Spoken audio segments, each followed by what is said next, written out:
The Russia-Ukraine war has become the most devastating conflict Europe has seen since World War II. It has reshaped alliances, fueled global inflation, triggered an energy crisis, and tested the strength of democracy worldwide. Amid this chaos, former US President Donald Trump has boldly declared that, if re-elected, he could end the war in 24 hours.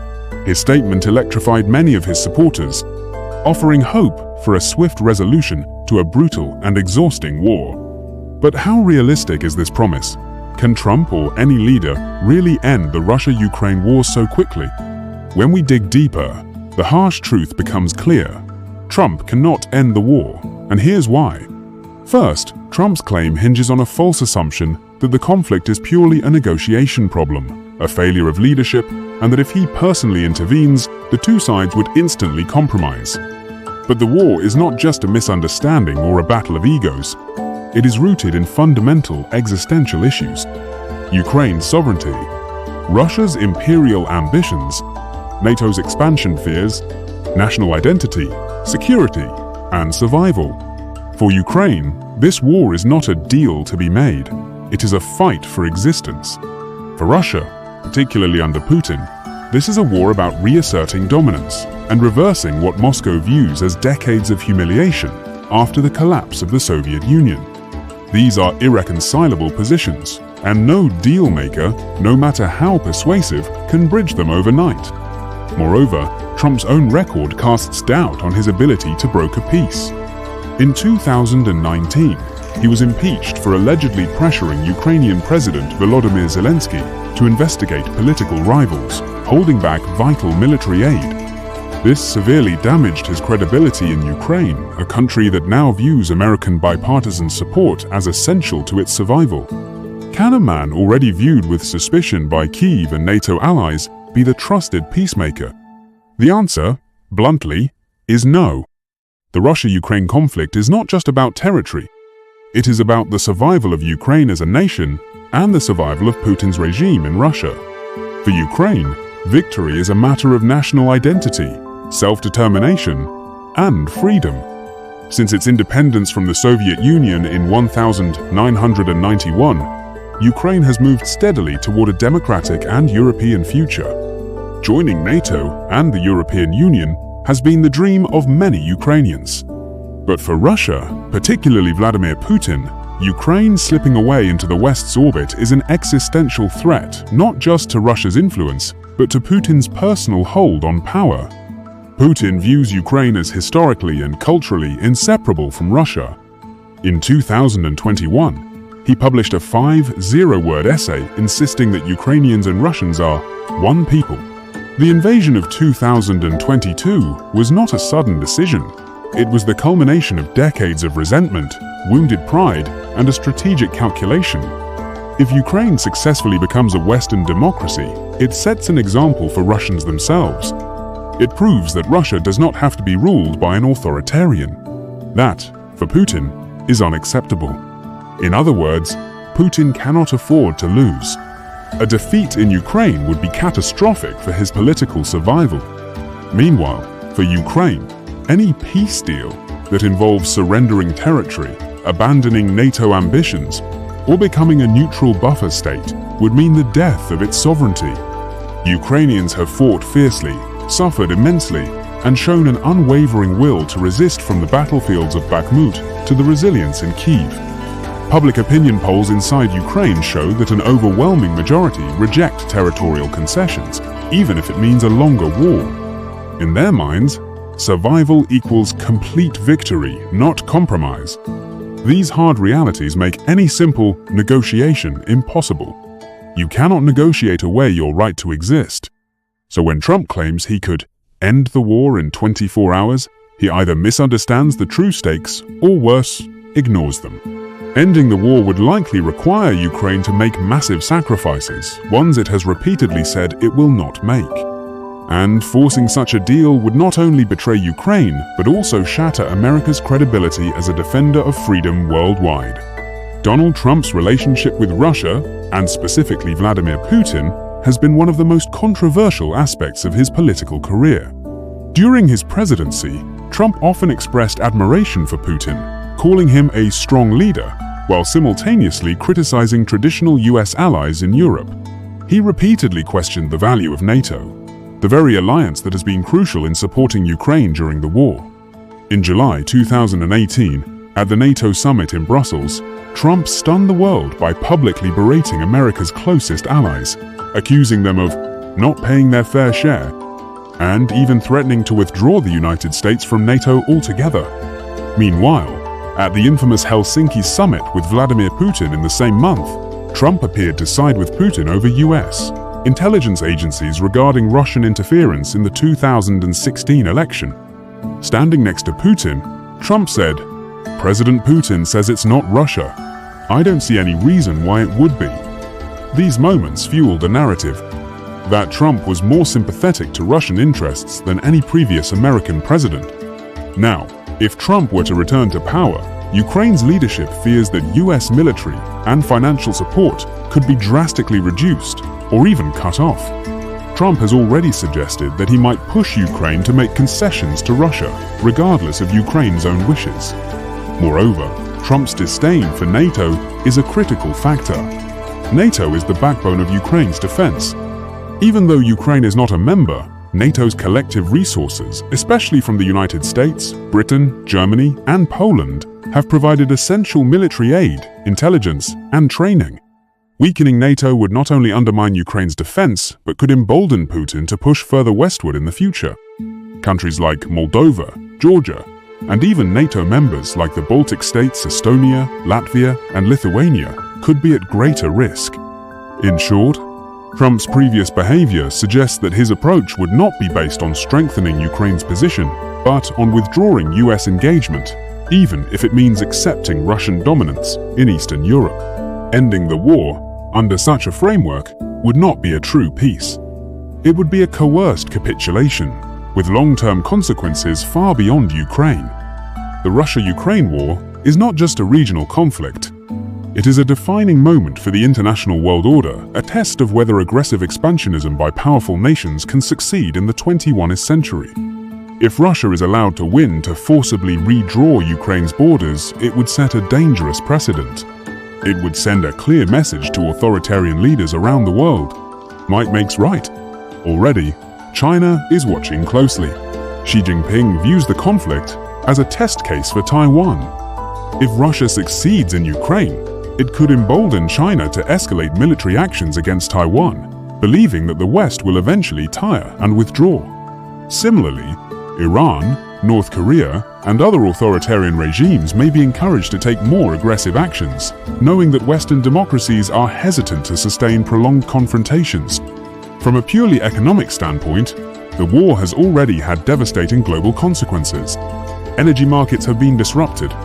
Food shortages, particularly in Africa and the Middle East, have worsened due to Ukraine's inability to export grain. Inflationary pressures have rattled economies worldwide. Ending the war prematurely, especially through a settlement that legitimizes Russia's territorial gains, would not restore global stability. In fact, it could lead to greater instability. Ukrainian sovereignty matters not just for Ukraine, but for the integrity of international law and the rights of smaller nations to exist without fear of invasion by stronger neighbors. That's why many Western leaders argue that Ukraine must win, or at least must not lose, if the post-World War II international order is to survive. And herein lies the problem with Trump's approach. If he cuts off aid to Ukraine, if he pressures Kyiv to surrender territory, it would amount to a global victory for authoritarianism, not peace. It would reshape geopolitics for decades, emboldening autocrats and shaking the very foundations of alliances that have kept the world relatively stable since 1945.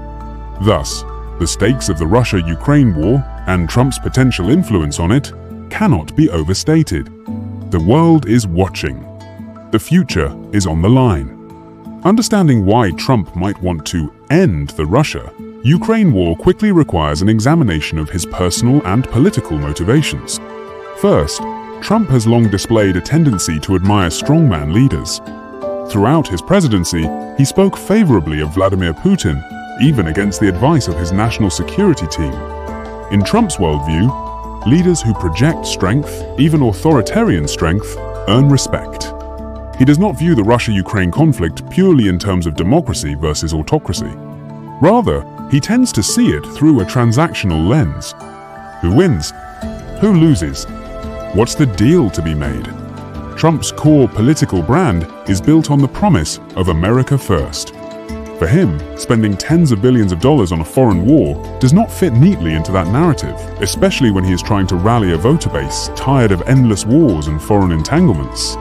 Ending the Russia-Ukraine war on any terms allows him to claim a major diplomatic victory without having to deal with the complex realities that make sustainable peace so difficult.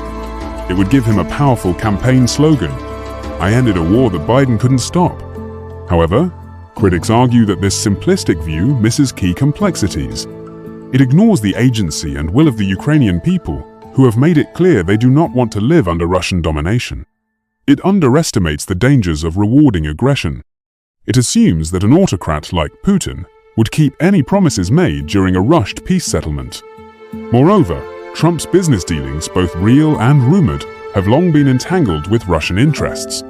Although direct evidence of wrongdoing remains heavily contested and politically charged, it is clear that Trump and his associates have historically had an unusual amount of contact with Russian officials, banks, and oligarchs.